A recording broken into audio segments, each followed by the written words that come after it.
Assalamualaikum warahmatullahi wabarakatuh. Shalom, Om Swastiastu, Namo Buddhaya, Salam Kebajikan. Kami dari kelompok 6, kelas 10-11 akan mengobservasi ruang kesiswaan atau yang biasa juga disebut dengan ruang BK.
One week later.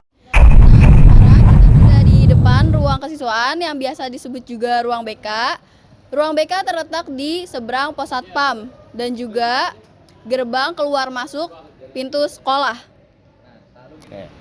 Ruang BK adalah ruang di mana para siswa mencurahkan permasalahannya di sekolah secara nyaman dan relaks.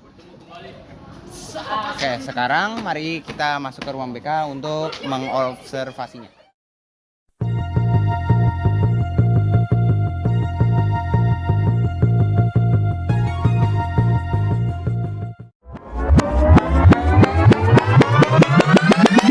Flashback.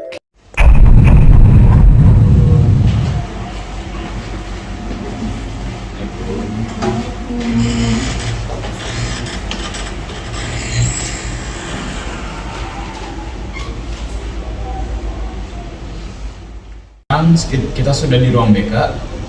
Sebelum kita melanjuti menelusuri tempat ruang BK ini, kita sudah ada Pak Fatan di sini dan kita akan menginterview Pak Fatan, yaitu guru BK di SMA 1 Cilengsi. End of flashback. Sekarang kita bersama Pak Fatan dan kita akan mewawancarai beliau dan menanyakan pertanyaan. Sebelum kita mulai, saya Ziad dan Saya Sultan. akan mewawancarai Pak Fatan.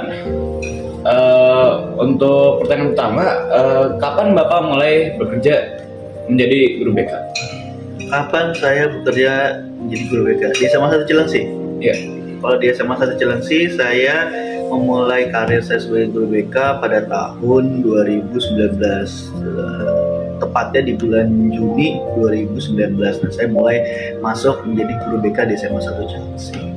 Ya, siapa saja sih yang biasa datang ke sini, Pak? Yang biasanya datang ke ruang BK itu ya semua siswa SMA Negeri 1 Cilengsi, itu baik dari kelas 11, kelas 12, kalau kelas 10 masih jarang ya, mungkin karena masih baru, belum terbiasa dengan lingkungan BK. Kalau kelas 11 sama 12 tuh sering, malah setiap hari pasti mereka ke BK kalau untuk kelas 11 dan 12-nya siswa-siswa kelas 11 dan 12. Masalah apa aja yang Bapak sering temukan di sini? Masalah apa aja yang paling sering? Kalau misalnya di kelas 11 dan 12, untuk saat ini ya rata-rata itu permasalahan masih soal belajar dan karir. Biasanya mereka itu bingung untuk menentukan arah karirnya, karena setelah lulus biasanya mereka punya pertimbangan-pertimbangan, entah mau kuliah, entah mau bekerja, entah mau kedinasan. Biasanya anak kelas 12 terutama berkonsultasi masalah dari karir mereka. Kalau mereka lulus, pengen kuliah, kuliahnya di mana, kuliahnya jurusan apa dan sebagainya, biasanya mereka berkonsultasi bersama BK. Jadi BK biasanya memberikan tips and trik, BK biasanya memberikan arahan, mau kuliah apa sih yang cocok dengan mereka, yang sesuai dengan diri mereka, sesuai dengan keahlian mereka. Terus kalau mau masuk perguruan tinggi itu caranya bagaimana sih? Nah, itu biasanya hal-hal yang menjadi permasalahan dari ya siswa-siswi terutama kelas 12 biasa. Oh iya Pak, untuk waktu yang diperbolehkan untuk melakukan konseling di ruang BK itu kapan saja Pak? Kalau waktu untuk melakukan konseling sebenarnya waktunya tuh fleksibel ya, sebisanya guru BK biasanya kan. Biasanya tuh anak-anak itu janjian dulu, misalnya Pak saya mau ke BK, kira-kira Bapak lagi ada waktu luang nggak? Kalau misalnya atau Ibu ada waktu kosong nggak Bu? Pak, kalau misalnya lagi waktu kosong, ya kami mempersilahkan untuk datang aja ke BK. Kalau pengen konsultasi, pengen ngobrol dan sebagainya itu. Jadi waktunya itu fleksibel, tergantung kami bisanya kapan. Biasanya janjian dulu. Jadi kalau udah janjian, waktunya kapan, ya nanti dipersilahkan untuk datang ke ruang BK biasanya. Kenapa ya Pak diadakan kegiatan konseling? Kenapa diadakan kegiatan konseling? Karena kebanyakan siswa-siswi itu kan punya sebuah permasalahan, punya sebuah keperluan, ada hal-hal yang mungkin mereka perlu diskusikan, yang mungkin mereka butuh motivasi, yang mungkin mereka butuh sebuah jawaban tentang dirinya, terutama yang kayak misalnya kelas 12 tentang karirnya, dia kan bingung harus bertanya ke siapa, terus harus konsultasi kepada siapa.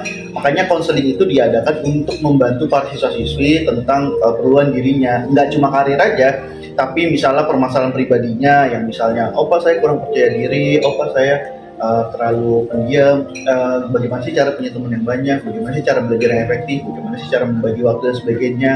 Itu kan pertanyaan-pertanyaan yang mungkin bagi siswa-siswi itu menjadi hambatan untuk mereka. Mereka bingung, saya harus apa ya dan sebagainya. Nah, konseling itu diadakan untuk membantu segala pertanyaan-pertanyaan mereka, segala permasalahan mereka.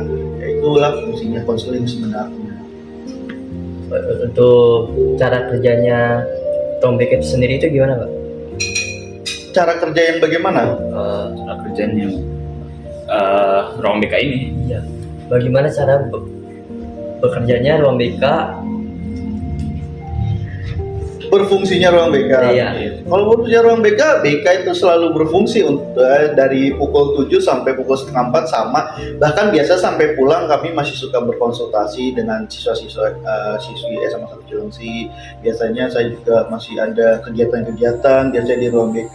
Nah, biasanya ya kebanyakan sih tentang konsul-konsul, kebanyakan tentang ya cerita-cerita, kebanyakan ya tentang rata-rata sih karena kami sudah banyak yang ya dekat, sudah banyak akrab dengan anak kelas 11-12, jadi kita lebih banyak ngobrolnya, lebih banyak ya sharing-sharing aja. Ya biasanya BK difungsikan untuk itu.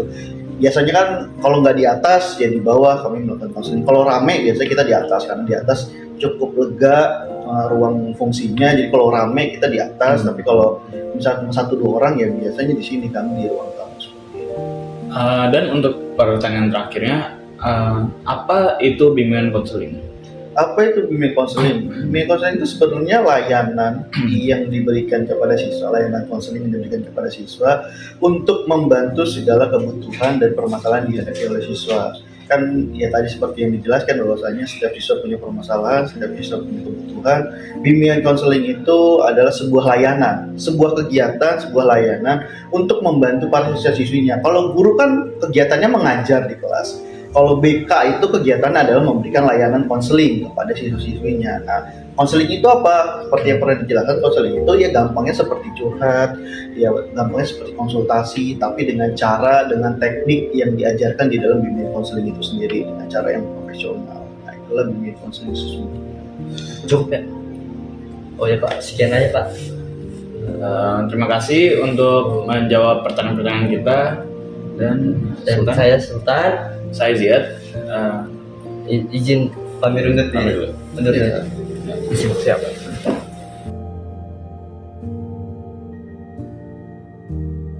Flashback.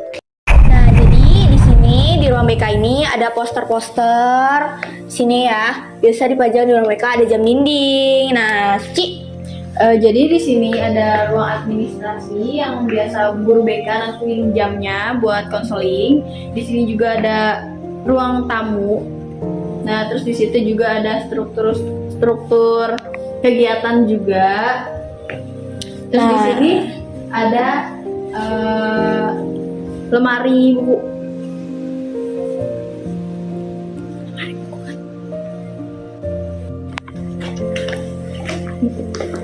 Nah, Di sini ada ruang guru. Terus di sini ada tangga buat menuju ke atas. nah di sini juga ada apa namanya? Dapur gitu ya, guys. Ada dispenser, ada kompor juga. Di sini juga ada kayak wastafel ya. Ini kayaknya kamar mandi deh, guys.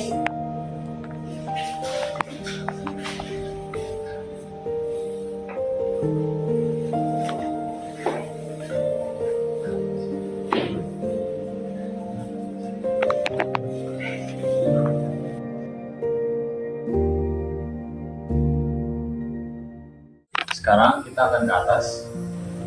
Dulu ruang bimbingan konseling yang privat dan juga ruang kegiatan weekend.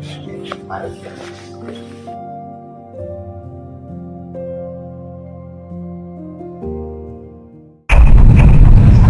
sudah sampai di ruang kegiatan PR dan juga ruang privat bimbingan konseling. Di sini seperti yang kita lihat itu ada lemari yang berisi buku dan juga status, dan juga di sini juga terdapat karpet yang mungkin digunakan untuk tempat duduk.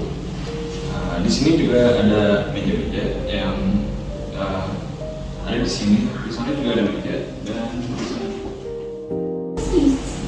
Oke, di sini seperti yang bisa kita lihat itu ada pemandangan dari atas ruang PR dan juga ruangan bimbingan konseling privat. Di dekat jendela ini juga seperti yang kita lihat juga ada meja dan juga ada kursi. Di ruangan ini juga dilengkapi oleh AC seperti yang bisa kita lihat, dan juga ada juga logo BKR Nepal. End of flashback.